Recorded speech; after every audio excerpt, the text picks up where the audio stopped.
Welcome back this week as we wrap up our series that we've been calling Christmas According to Peanuts. I hope that you've enjoyed taking the journey along with me through Charlie Brown's story and watching how he seeks to discover the true meaning of Christmas. Where we've been the last couple weeks, just to recap, is in week 1 we took a look at defining what Advent means. It means the arrival of a notable person.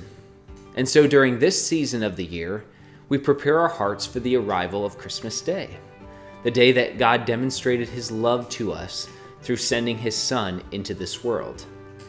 But we also realize as Christians that Advent has a second meaning for us. It doesn't happen during just one season of the year, but it's a daily preparation of our hearts for the time where Jesus will come back as he said he will, and preparing for that great and glorious day of the Lord. Last week, we took a look at defining where joy and happiness come from. When we look at our own lives, and if we base our happiness and joy on the amount of presents under the tree, the family that we have, or the ways in which we can serve during one month of the year, then when those circumstances change in life, our happiness and joy can be in a frazzled state. We don't know what happened to them. But when we take a look at what God has already done for us by demonstrating his love through his Son Jesus, it doesn't matter if the tree has less presents under it this year, or if there's a rough relationship right now in the family, or if our service opportunities that we normally do during the Christmas season aren't available this year, because that's not where our joy and happiness is completely found. Our joy and our happiness is found through God's love for us through Jesus Christ.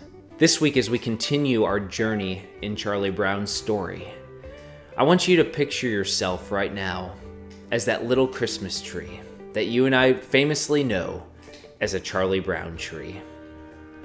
To set the scene, we know how it begins. Charlie Brown is directing the Christmas play, but he doesn't want that play to become too commercial, as he says. So Lucy asks him, "Well, what is it you want, Charlie Brown?" Charlie Brown says, "The proper mood. I think we need a Christmas tree." And so Charlie Brown and Linus seek to go find the perfect Christmas tree. But according to Lucy, the perfect Christmas tree is one that is bright, shiny, and maybe even painted pink. Does this sound similar to our lives as well? Maybe here's a few examples that will help. The top tech to gift to your special someone this Christmas. It's another December to Remember sales event. This is the number one item your child will want to find under the tree this year. But can you really blame companies for marketing like this, though? Besides, who wants a dented up, second-rate, old-fashioned item? That's where our story continues. Charlie Brown and Linus set off in the snow to go find that perfect Christmas tree. As they see a couple of spotlights flashing across the sky, Linus says that might be a good place to go find a tree. And so Charlie Brown and Linus start to make their journey over to the lights to find that Christmas tree that will set the mood for the Christmas play. As Charlie Brown and Linus make their ways to the spotlight, they see plenty of trees that were sure to light up the stage. There's blue trees, red trees, yellow trees, and even those beautiful pink trees. All glistening, all gleaming, all gorgeous Christmas trees that are sure to make the Peanuts gang back at the auditorium smile. But then the camera pans to one little, miserable-looking Christmas tree. Linus simply asks, "Do they even make wooden Christmas trees anymore?" That's when Charlie Brown says to him, "I think this guy needs a home." And Linus says to Charlie Brown, "Oh, I don't know, Charlie Brown. That's not what Lucy's looking for. It doesn't really quite fit the modern look." What is the modern spirit in our own life? I mean, how often do we see a magazine cover that isn't photoshopped, airbrushed, and touched up a bit? Or how often is it that we see a Facebook post, a tweet, or an Instagram post that isn't talking about my great vacation or this amazing food that I've made or my amazing family? The fact is, when we don't touch up, when we don't airbrush it up, When we don't show the most amazing thing, we get the fear that it's not going to be retweeted, it's not going to be reshared, it's not going to be reposted, it's not going to bring in the revenue dollars, it's not going to make everything great. And so in order to make everything wonderful and fantastic, we cover it up and make sure that nobody sees the vulnerabilities that we have inside of us. We don't want anyone to see our weaknesses or the rough patches of our life, but we only want to put on display the very best of who we are. Jesus told a story once of a very similar situation, to where it was all about putting on a great looking outside, but inside it was all rotten. And when they put on the whole beautiful outside of themselves, they looked upon others that were open and were vulnerable to God with contempt. Here's what Jesus told some Pharisees in Luke chapter 18. 2 men went up into the temple to pray, one a Pharisee and the other a tax collector. The Pharisee, standing by himself, prayed thus: God, I thank you that I am not like other men, extortioners, unjust, adulterers, or even like this tax collector. I fast twice a week. I give tithes of all that I get. But the tax collector, standing far off, would not even lift up his eyes to heaven, but he beat his breast, saying, God, be merciful to me, a sinner. I tell you, this man went down to his house justified rather than the other. For everyone who exalts himself will be humbled, but the one who humbles himself will be exalted. Now, when we look at the Pharisees during Jesus' time, these guys typically cared more about their religion than they cared about God. They were so heavily focused on putting a great outward appearance to the public that they could fool almost everybody that they were doing everything as God had instructed them to do. But deep down, Jesus really knew their hearts. And he knew that inside there was toxicity, that there was rotten things going on that weren't being solved. And one of those was, in fact, looking at others with disgust when they themselves were the same way inside. When we look at our own lives, you and I are the same way. There's many times in life that we will focus more heavily on our religion rather than on God. We want to do the right thing, which there's nothing wrong with doing the right thing, but when we do the right thing only for our own sake, to get us credit, to get us notability, to put the spotlight on ourselves, then again, we're falling into the same trap as the Pharisees, to where we make our outsides look beautiful. But in the inside, you and I are each as broken as one another. Friends, what would happen if we actually started looking honestly inside of ourselves and saw ourselves for who we really are? Realizing that we're just like the tax collector, that we're just like one another in the fact that because of sin in the world, we are broken human beings. I love the way that John puts it in 1 John chapter 1. He says that if we say we have no sin, we deceive ourselves, and the truth is not in us. But if we confess our sins, God is faithful and just, and he will forgive our sins, and he will cleanse us from all unrighteousness.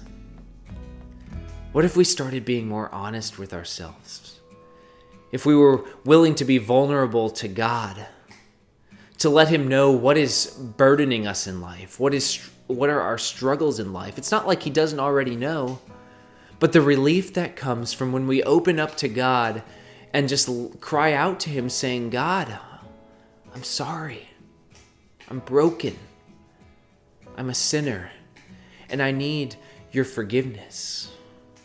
What would happen if we had accountability with some close friends that were willing to open up to them about what we're struggling with in life, what's going great in life, and show everything in between with that very close group of friends that we have? It's amazing that the relief that comes when we open up ourselves to those close friends and to God, revealing to them what we struggle with, and allow others to carry alongside us burdens, and that by carrying them together, we grow stronger together. And God is just. He has forgiven your sin. He has forgiven my sin through his Son, Jesus Christ. Open up yourself to him. Let him know what is burdening you this day. And God has forgiven you through Jesus Christ. I want to take a look again at the final scene of A Charlie Brown Christmas. After Charlie Brown gets laughed at for bringing the tree to the auditorium, and Linus tells the beautiful story from Luke chapter 2 about what Christmas is really about, Charlie Brown gets a smile on his face. He walks down the road back to his home and stops in front of Snoopy's decorated doghouse. He's first shocked that he sees that Snoopy's won first prize, but he's not going to let that commercialism ruin his Christmas. So Charlie Brown sets down his little tree, takes one ornament from Snoopy's house, and decides to put it on the tree. But the tree being weak on its own, it falls over with the sheer weight of the ornament. That's when Charlie Brown just lets out a cry of disgust and resignation, saying, "I killed it. Oh, everything that I touch gets ruined." And he walks off. Now remember where we started tonight.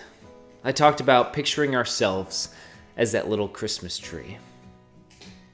In this world, we are all broken and weak on our own. Yet sometimes we still try to decorate up the outside with a nice car, a beautiful home, the picturesque family, or having the most toys in this world.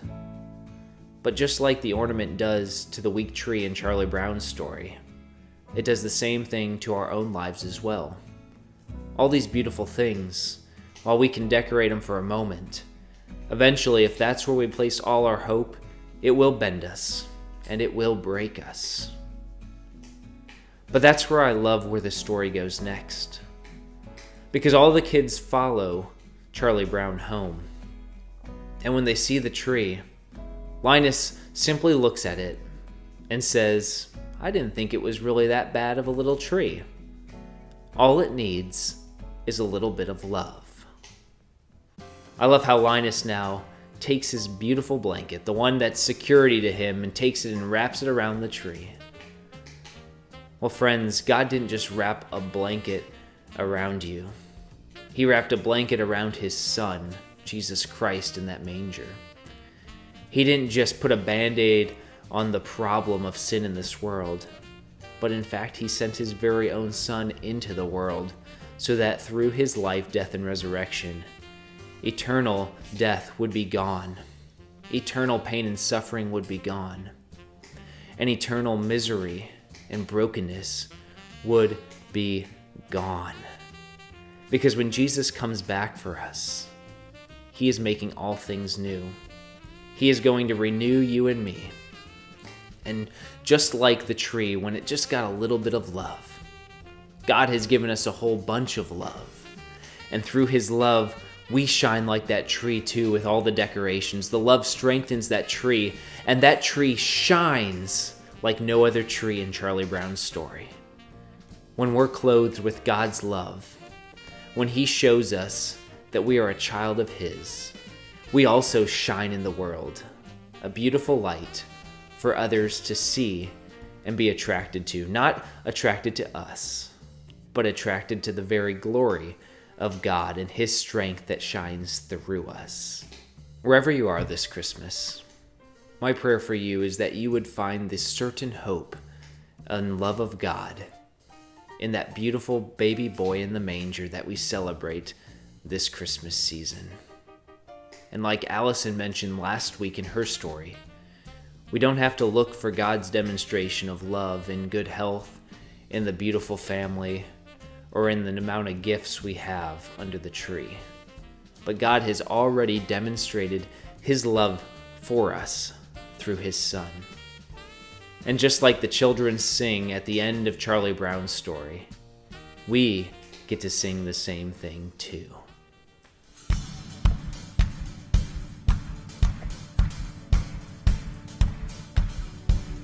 Let's sing with the angels. The herald angels sing, glory to the newborn King. Peace on earth and mercy mild, God and sinners reconciled. Sing it out, joyful.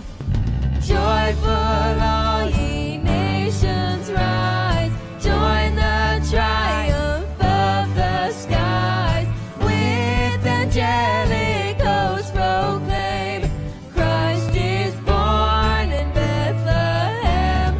Hark the herald angels sing, glory to the newborn King. Hail the heaven-born Prince of Peace, hail the Son of Righteousness. Light and life to all he brings, risen with healing in his wings. Mild he lays his glory by, born that man no more may die, born to raise the sons of earth, born to give them second birth. Hark the herald angels sing, glory to the newborn King. Sing it out. King of heaven, come down. King of heaven, come down. Let your glory reign, shining like the day. King of heaven, Oh, come. sing it out. King of heaven, rise up. Who can stand against us? Yes.